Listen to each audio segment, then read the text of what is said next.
पंजाब से हैं भगवान दास जी, स्वागत है आपका। हाँ जी, अपने गुड़िया है जी 10-11 साल की जी 11 साल की गुड़िया है आपकी। हाँ, वो रात को सोते हुए दांत खिचड़ती है जी। रात को सोते वक्त दांत सोते हुए दांत खिचड़ती है, ठीक है, जैसे ठीक है। चढ़ करते हैं। ठीक हाँ है जी। ठीक है जी। इनको एक दवा आप दीजिए। और वो दवा क्या है? कैल्शियम। किसी भी सूरत में कैल्शियम की कमी को पूरा कर दीजिए इनके। और कैल्शियम की कमी पूरी कर देंगे तो इनके दांत ये जो किचकिचाते हैं वो ठीक होना मुमकिन है। अगले कॉलर हैं दिल्ली से दयावती जी, स्वागत है आपका। नमस्कार मैम। जी नमस्कार। नमस्कार भाई साहब। जय हिंद, आदाब, स्वागतम, वेलकम। हमारी बहन के लिए वेलकम। बताइए क्या हाल है आपके? हाँ ठीक है भाई साहब। भाई साहब मैं ये पूछ रही थी, थायराइड की दवाई खाते हैं तो उसके बाद नाश्ता मतलब कितनी देर में खाए? आधे घंटे बाद। और एक ये सवाल है कि जो मैं ये धनिया, सौंफ, सौंठ और नमक जैतून मिला कर जिनको भी देती हूँ ना, उनको मतलब ये यूरिन में जलन होती है ना, उनको बहुत फायदा हो रहा है बहुत जी। और सही बात है। एक सवाल ये है, जैसे अभी आपने बताई आँखों के लिए, आँखों में थोड़ी सी जलन सी ना मेरा भी हो जाती है, तो ये एक आधी ये मुंडी बुट्टी का मैं भी खा लूँ? ठीक है ठीक है। और क्या सवाल? बस इतना ही है भाई साहब, इतने बता दो। रोज ज्ञान देते रहते हैं कुछ ना कुछ जो समझ में आता है। देखो हमारी बहन का फ़ोन आ गया, आज हमारा दिन बहुत अच्छा जाएगा।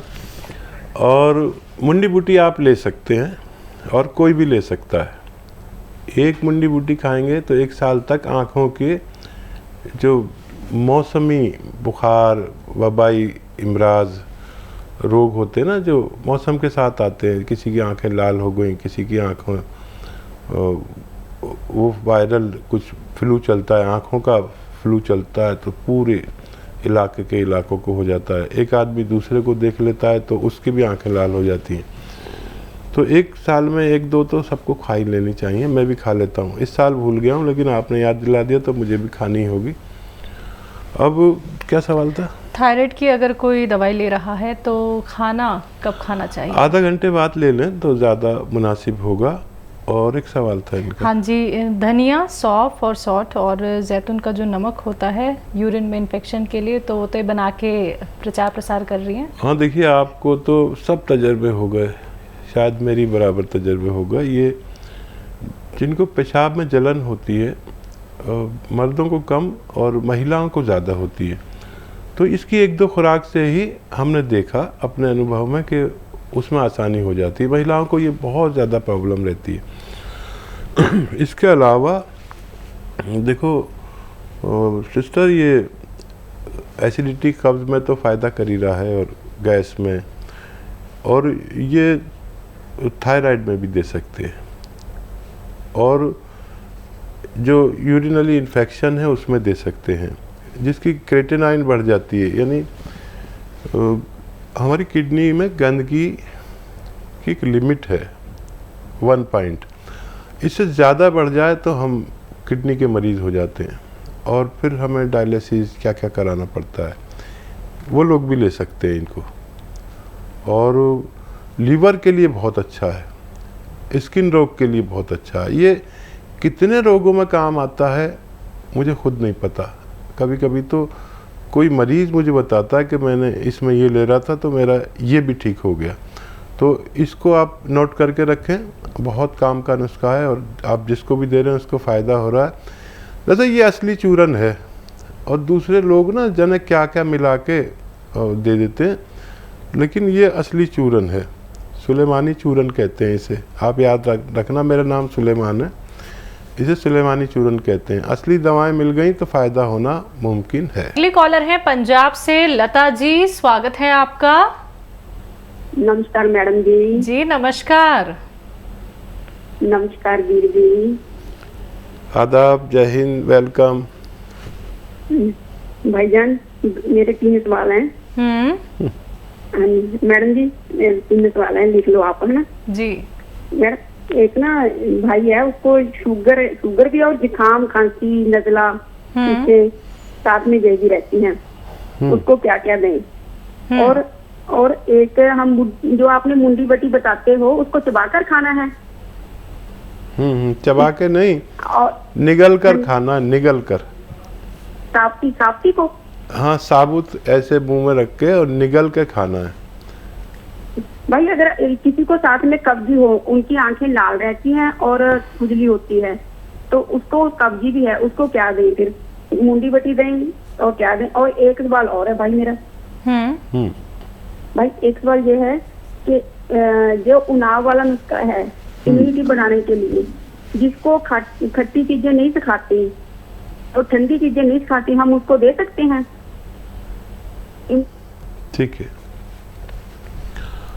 हाँ, खट्टी और ठंडी चीज़ें उनको खानी नहीं चाहिए जिनको ज़ुकाम, नज़ला, खांसी, बलगम, छींके, एलर्जी होती है। तो उनको खट्टी चीज़ें उस वक्त तक नहीं खानी चाहिए जब तक ये नुस्खा वो इस्तेमाल कर रहे हैं। और ये नुस्खा इस्तेमाल करने के लिए 5-6 महीने दरकार होते हैं, 5-6 महीने चाहिए होते हैं। जब तक ना करें तो बहुत तेज़ी से फ़ायदा मुमकिन है, करेंगे तो फिर वक्त ज़्यादा लगेगा, तो आपको हमसे शिकायत हो सकती है।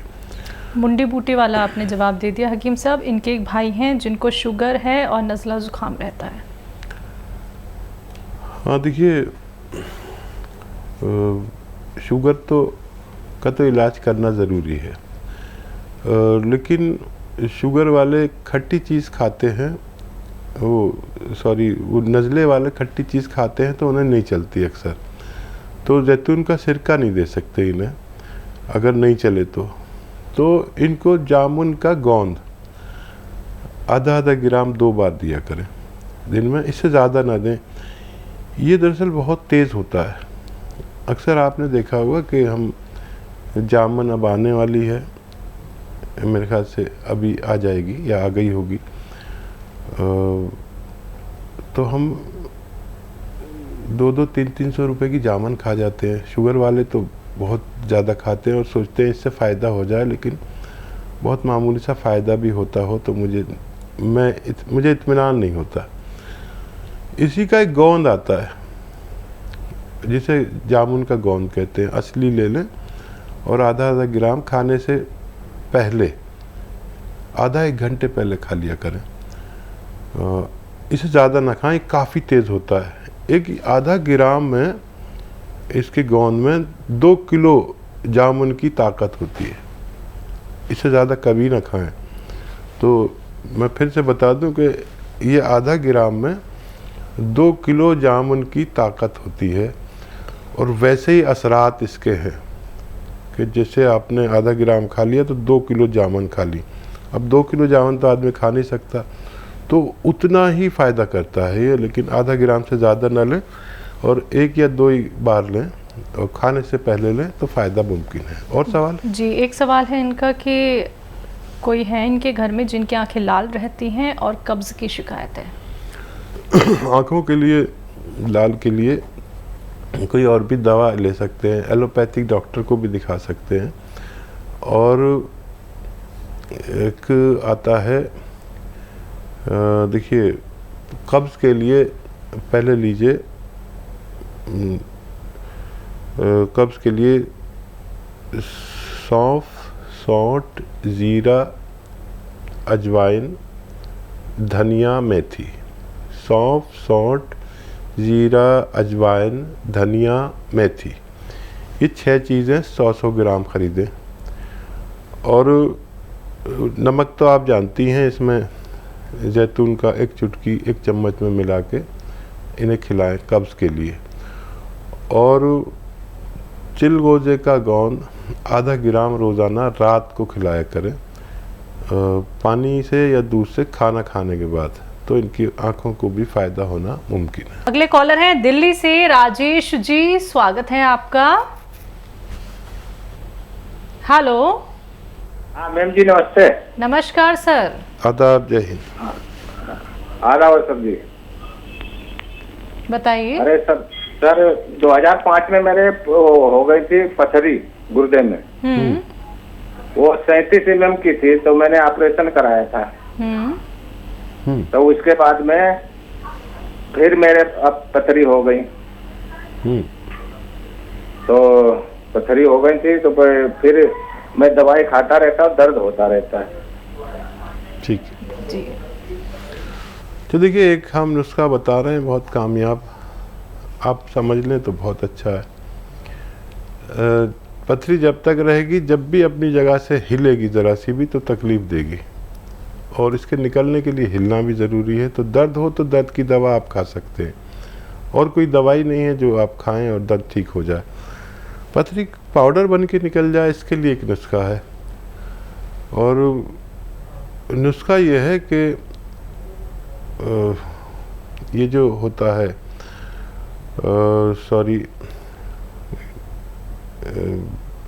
गूलड़ होते गोल गोल, अब पत्ता, उसके पत्ते ले लें, गूलड़ के 2 पत्ते 3 पत्ते आप ले लें, और उसको बारीक पीस लें सिलबट्टे पे, बहुत बारीक पीस लें। नींबू पानी में पीस लें, पानी न डालें, नींबू पानी डालें, उसमें खूब बारीक पीस लें। 1 गिलास पानी मिलाएं, उसके बाद 1 गिलास पानी मिला के इसमें नमक ज़ैतून आता है, एक नमक ज़ैतून, ये आपको अपने घर में रखना चाहिए, क्योंकि आपको बार बार पथरी होगी, जिसको भी होती है बार बार होती है, तो कभी कभी ये पी लिया करें। नमक ज़ैतून 1 चुटकी या 2 चुटकी इसमें मिलाकर 5-6 दिन लगातार पिए, एक खुराक सुबह, और हो सके तो शाम को भी पी लें। ये नुस्खा आपके घर में रहना चाहिए, क्योंकि आपको बार बार प्रॉब्लम होती, तो ये अगर आप कभी कभी पी लिया करेंगे तो वो बनने ही नहीं देता। तो ये पीकर आप पानी और 2 गिलास पानी और पिए, और आधा घंटे तक खाना ना खाएं। दर्द हो तो दर्द की दवा लें, तो बहुत जल्दी आपकी, मतलब जल्दी ही ये पथरी निकल जाना मुमकिन है। महावीर शर्मा है गुड़गांव से, स्वागत है आपका। हाँ जी, बताइए सर, प्रश्न क्या है? प्रसन्न जी, मैं दवाई मंगाई सियागोन, और उससे बहुत आराम हुआ है। मैं वैद्य जी को धन्यवाद देना चाहता हूँ, बहुत बहुत इनका धन्यवाद। भगवान इनको खुश रखे, कारोबार में इनकी तरक्की हो। बहुत धन्यवाद भाई आपका, आपने हमें जो ये फीडबैक कॉल दी है, हम खुश हो गए बहुत ज़्यादा। और अब आप देखिए, हमारे साथ जुड़े रहिए। आप हमारे साथ जुड़े रहेंगे तो उसका ये मकसद नहीं है कि मैं आपकी इज्जत करता रहूं, आप मेरी इज्जत करते रहें, वो तो ज़रूरी है सम्मान, लेकिन ये नुस्खा आपको अपने कम से कम 100 रिश्तेदारों तक पहुंचाना है। अगर आप ये प्रण लेते हैं तो आपका धन्यवाद स्वीकार है, अगर नहीं लेते हैं, आप हैं लाइन पे क्या? 6 घंटे चैनल देखता हूँ आपका। हाँ, आप ये प्रण लेते हैं कि आप 100 लोगों तक ये नुस्खा पहुंचाएंगे, ताकि 100 लोगों को और फायदा हो सके। देखो जी, कम से कम 50 आदमियों के पास मैंने आपकी दवाई पहुंचा दी है।